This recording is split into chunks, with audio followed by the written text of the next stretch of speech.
안녕하세요. 애나의 다락방 라디오입니다. 여행은 정신을 다시 젊어지게 하는 셈이다. 안데르센의 여행에 관한 명언입니다. 어디로 훌쩍 떠나고 싶어도 그럴 수 없는 시국이라 더더욱 여행이 고픈 요즘 대리만족 겸 읽은 책이 있는데요. 여행올릭 심리학자 제이미 커츠의 행복한 여행자로 사는 법입니다. 10대 후반부터 여행의 매력과 마력에 빠져 미국 전역은 물론 전 세계 수많은 나라를 여행한 저자 제이미 커츠는 여행이 사람들에게 선사하는 설렘, 호기심, 만족감만큼 두려움과 부담, 후회의 감정도 준다는 사실에 주목하고 이를 심리학적 관점에서 깊이 연구하기 시작했는데요.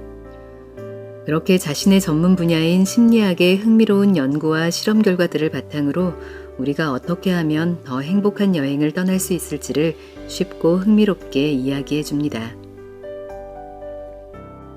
이 책은 총 8개의 장으로 구성되어 있는데요.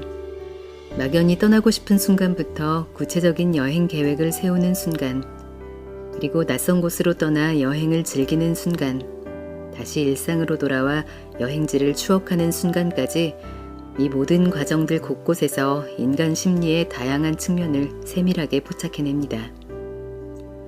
또 나에게 맞는 여행지를 선택하는 법, 예산을 세우고 지출 계획을 세우는 법, 여행 파트너와의 갈등에 대처하는 법, 스마트폰에서 벗어나 온전히 몰입하는 법, 새로운 문화를 천천히 음미하는 법 등 행복한 여행을 누릴 수 있도록 돕는 조언들까지 가득 담고 있습니다.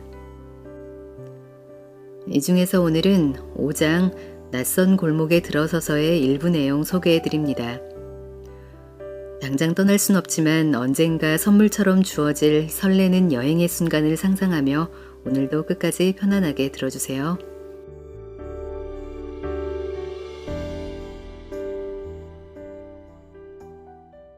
왜 굳이 여행을 떠나려고 할까?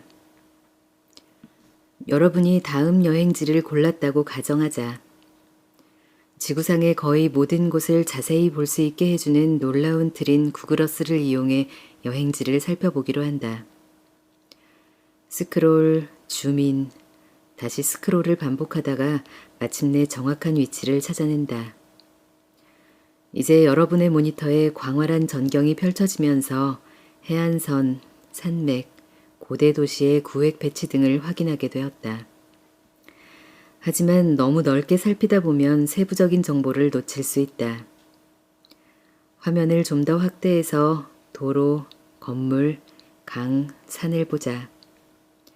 아니면 거리뷰로 바꿔서 묵게 될 호텔이나 유명한 성당, 마을 광장, 하이킹하면 좋을 오솔길 시작 지점 등을 찾을 때까지 가상으로 거리를 돌아다닐 수도 있다. 이렇게 소파에 편안히 누워서 마우스 클릭만으로 전 세계를 여행할 수 있다. 세상 구경이 이렇게 쉽고 저렴한데 왜 굳이 여행을 떠나려고 할까? 우리가 여행을 하는 이유는 구글어스보다 훨씬 더 크게 확대해 자세히 보고 싶기 때문이다. 그 장소의 심장과 영혼까지도 자세히 들여다보고 싶다. 다른 사람들은 어떻게 살고 있는지, 그들이 하루하루 살아가는 목표는 무엇인지 매우 궁금하다. 선택한 여행지에서만 할 수 있는 개인적인 경험도 갈망한다. 바닷바람을 맞으며 오감을 만족시키고 이국적인 음식을 맛보고 현지인과 교류하고 새로운 산을 오르고 고대 유적 한가운데에 서 있고 싶어 한다. 방관자처럼 물러나 구경하는 것은 원치 않는다. 육체적, 감정적, 정신적으로 열중하고 싶다. 제정신이 박힌 사람이라면 구글어스를 통해 어떤 장소를 둘러보는 것과 실제로 그곳에 가는 경험을 동일시하지 않을 것이다. 몰입, 가능하긴 한 걸까? 솔직하게 말해서 몰입은 정의하기가 힘든 용어이다. 이 표현은 사람마다 받아들이는 의미가 제각기 다르다. 예측 가능성과 편안함을 추구하는 안전지향적인 여행자는 새로운 것을 추구하는 모험지향적인 여행자에 비해 당연히 덜 몰입할 수 있는 경험을 원할 것이다. 어떤 이들에게 몰입은 외국 음식을 맛보고 현지 교통수단을 이용하는 것을 의미한다. 다른 이들에게는 장기간 홈스테이를 하면서 현지 사람처럼 살아보는 것을 뜻할 수도 있다.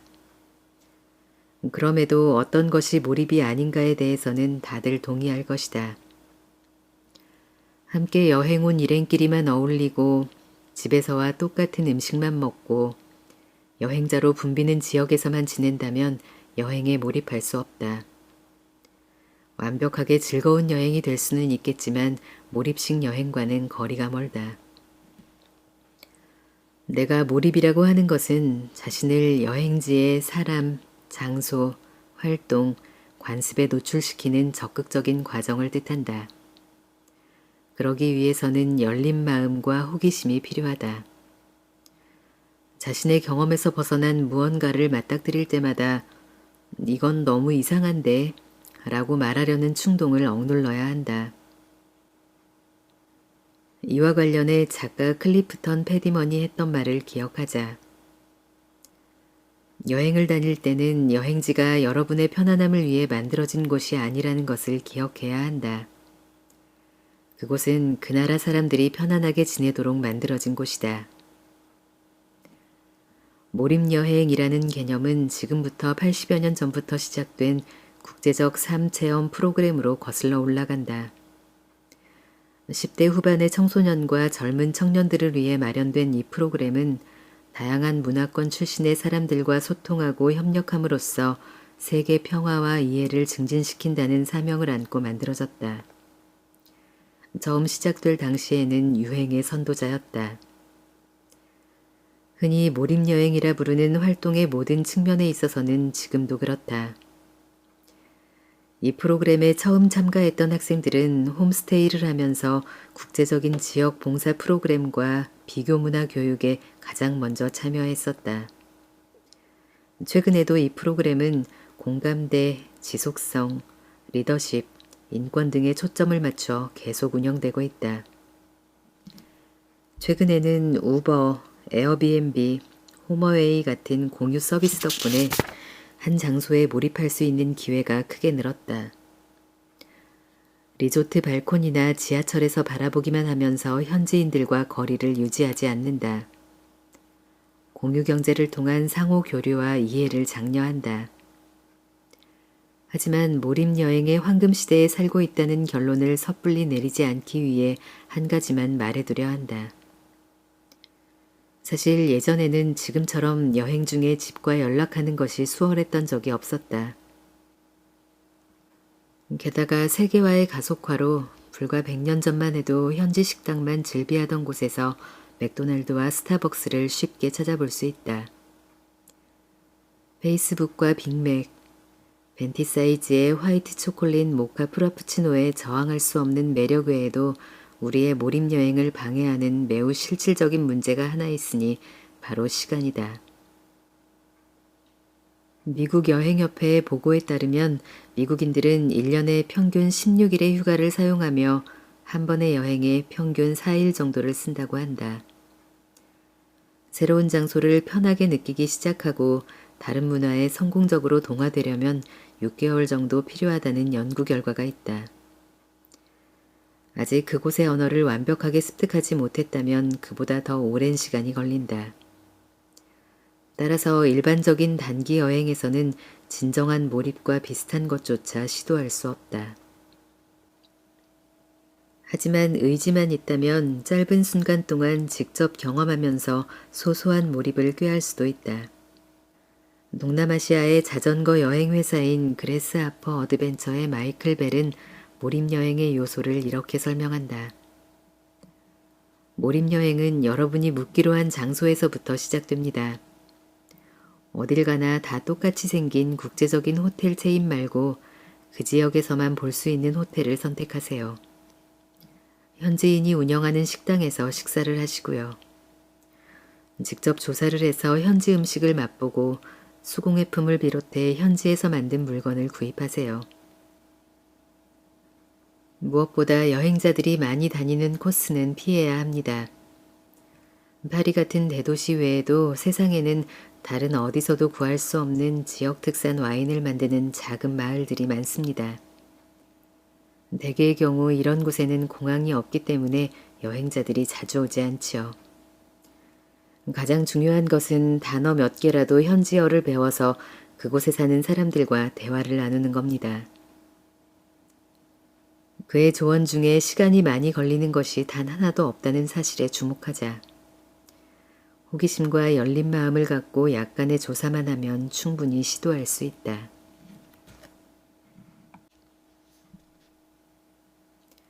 늘 먹던 빅맥 말고. 인기 있는 여행지에서는 여행자들이 자신의 구미에 맞고 쉽게 이용 가능한 식당을 선호하는 까닭에 그 지역의 음식 문화를 놓칠 가능성이 있다. 여러분이 낯선 도시를 관광하며 오전을 보낸 뒤 점심 식사를 해결할 곳을 찾아 붐비는 거리를 돌아다닌다고 가정해보자.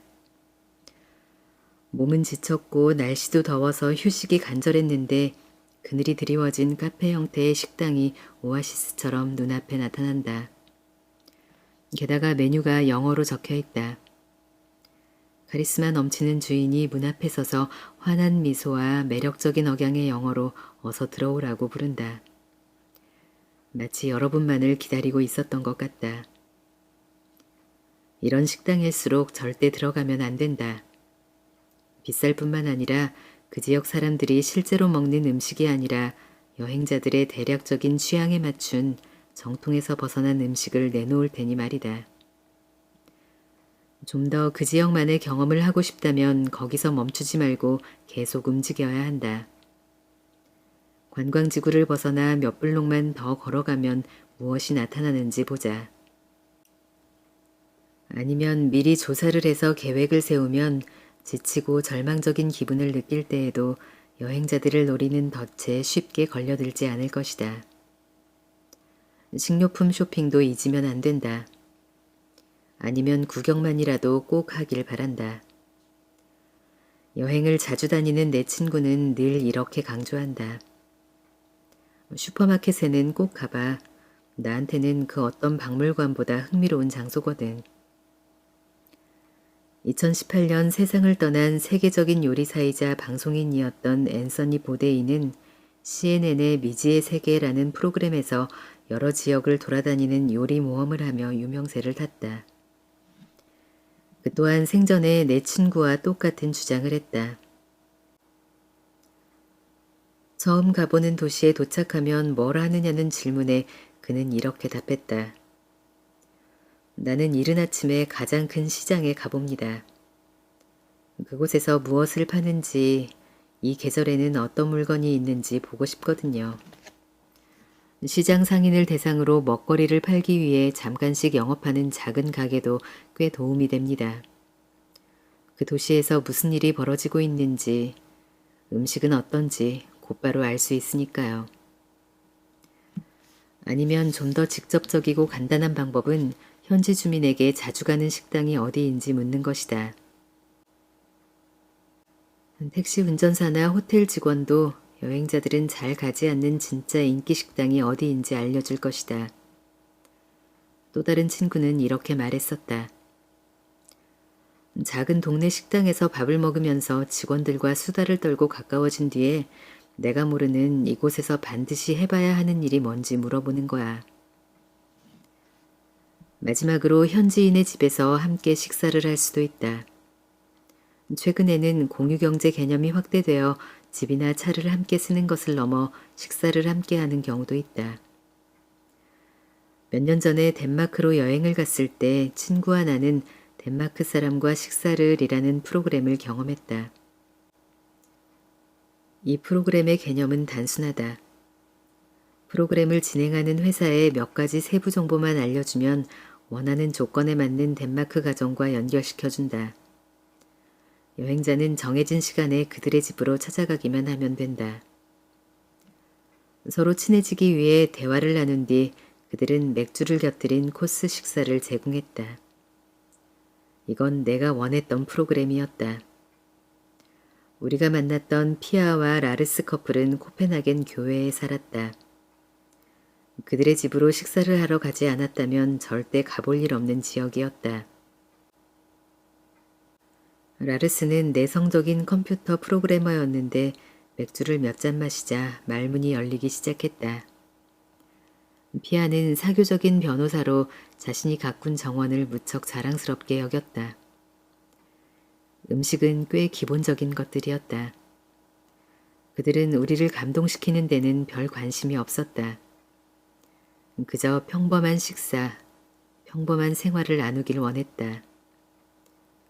그날 밤 구운 닭고기와 쌀 요리를 먹고 칼스버그 맥주를 마시면서 코펜하겐 사람들의 일상에 대해 그 어느 식당에서보다 훨씬 많이 배울 수 있었다.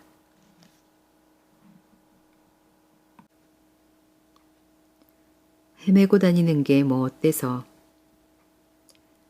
새로운 장소에 갔을 때 내가 가장 좋아하는 일 중 하나는 그냥 혼자 나가서 여기저기 돌아다니는 것이다.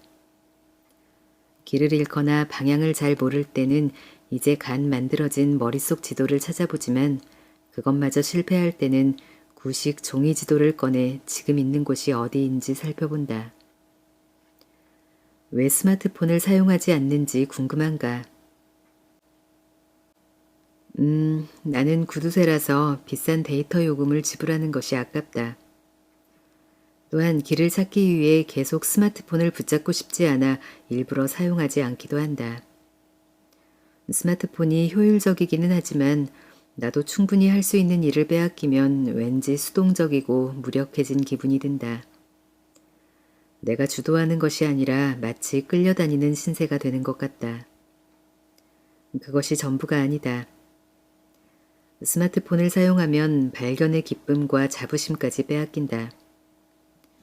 내가 가장 아끼는 지난 여행의 추억 중 하나는 친구 마샤와 함께 로마 거리를 배회했던 경험이다. 우리 둘은 그 여행을 떠나기 얼마 전 미술사 강의를 처음 들었다. 1년 동안 공부한 고대 건축물을 직접 보게 되자 흥분을 감출 수 없었다. 하루는 판테온을 찾아 길을 나섰다. 낡을 대로 낡은 지도 한 장만 달랑 든 채 미로 같은 거리와 골목길에서 방향을 찾으려 최선을 다했지만 어느 순간 좌절감을 느끼며 단념하고 말았다. 대체 어디 있는 거지?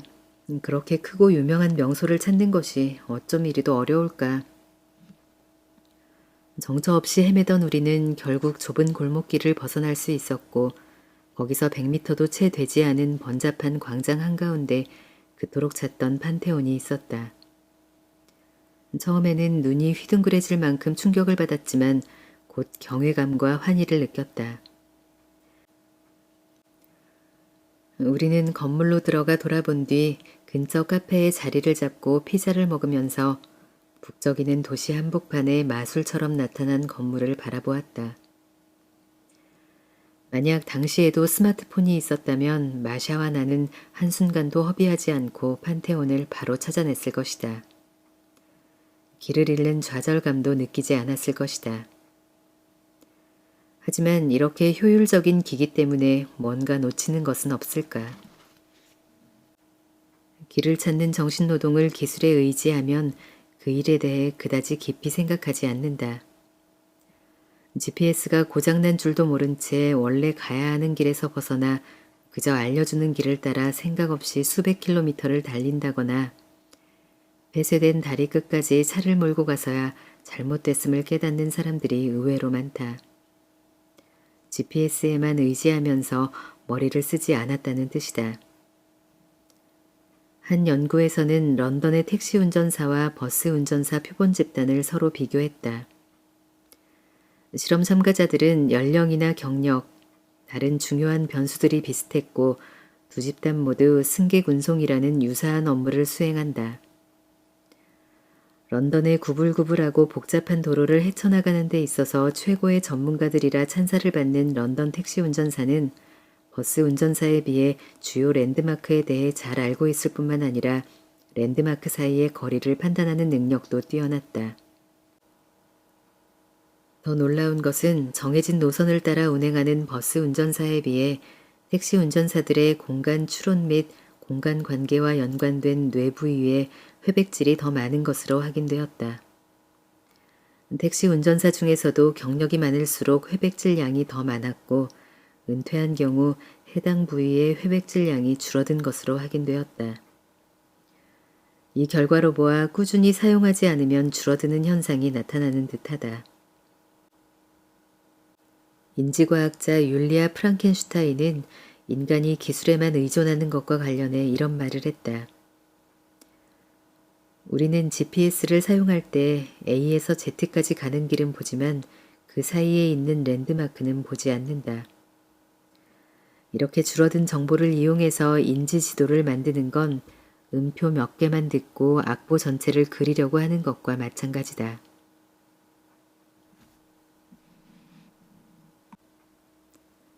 길을 잃는 방법. 이쯤에서 내가 해줄 수 있는 충고는 명확하다. 종이 지도를 가지고 아날로그 방식으로 길을 떠나라. 필요하다면 사람들에게 방향을 물어보자. 태양의 위치를 확인하자. 진지하게 하는 말이다. 하지만 정처 없이 시간에 쫓기지 않으면서 그리고 길을 잃어도 괜찮다고 생각하며 이리저리 돌아다니면 자신이 어디쯤에 있는지 깨닫게 되기도 한다. 뉴욕타임즈의 여행 칼럼니스트 스테파니 로젠블룸도 이렇게 조언한다. 가장 인기 있는 곳으로 여행을 가더라도 길모퉁이 하나까지 일일이 알려주는 내비게이션 기술을 포기한다면 개인적이고 즉흥적인 기분을 느낄 수 있다. 가고자 하는 전반적인 방향을 정하기 위해 지도를 한번 살펴본 다음 나머지는 즉흥적으로 정하라고 권하고 싶다. 물론 일이 완전히 잘못될 경우에 대비해 택시비로 쓸 돈을 꼭 챙겨야 한다. 거리에 사람이 많지 않을까? 오래 걸어 아픈 발 때문에 힘들지는 않을까? 지하철이나 시내버스를 타고 해당 노선의 끝까지 가볼 수도 있다. 아마 그곳은 대부분 잘 가지 않는 장소일 가능성이 높다. 타고 내리는 사람들을 잘 살펴보자. 인구 통계학적 분포가 바뀌는 것을 확인할 수 있는가? 갑자기 새로운 상업지구나 못 보던 건축 스타일이 눈에 띄는가? 멀리서 바라본 도시의 랜드마크와 마천루는 어떻게 보이는가? 이것은 주요 관광지구에서 벗어나 새로운 장소의 정취를 제대로 느낄 수 있는 쉽고 효과적인 방법이다.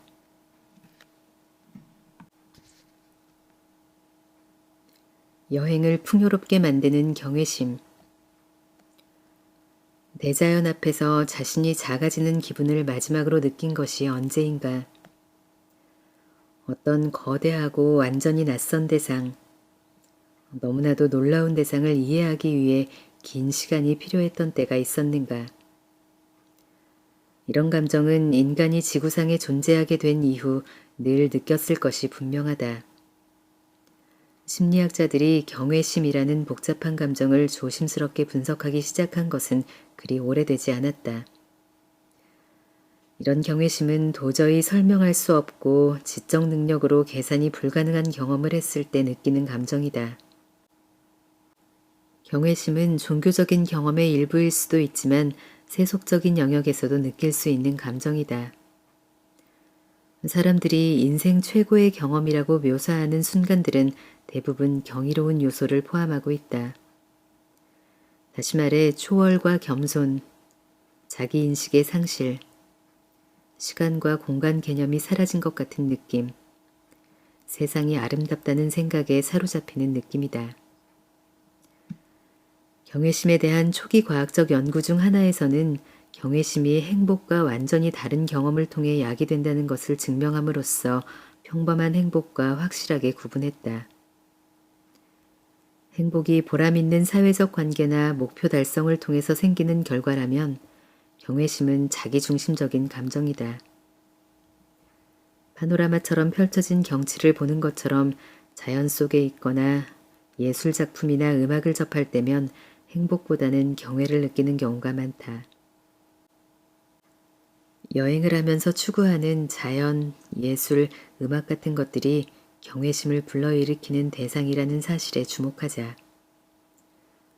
우리는 여행을 하면서 미국의 국립공원들을 가로질러 끝없이 운전을 하거나 북극광을 뒤쫓아가거나 시스티나 성당의 천장을 뚫어지게 응시하거나 락 콘서트와 음악 축제에 가기도 한다. 이런 것들을 경험하기 위해 몸이 짓눌릴 만큼 많은 인파도 감수하거나 터무니없는 액수를 지불하기도 한다. 대체 왜 그럴까?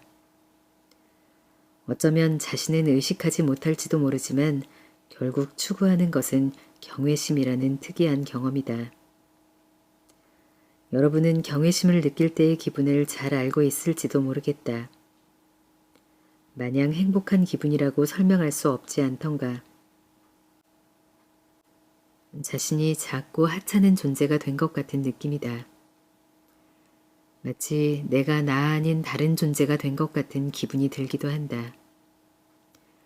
완전히 낯선 이 감정을 다루려고 애쓰는 동안 지각 변화가 빠르게 나타난다. 오한이나 소름, 목구멍에 무엇이 걸린 것 같은 느낌 등 육체적인 감각을 느끼기도 한다.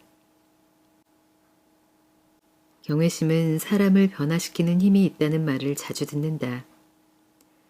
경외심은 우리를 현재로 데려와 나 아닌 다른 것에 집중하게 한다.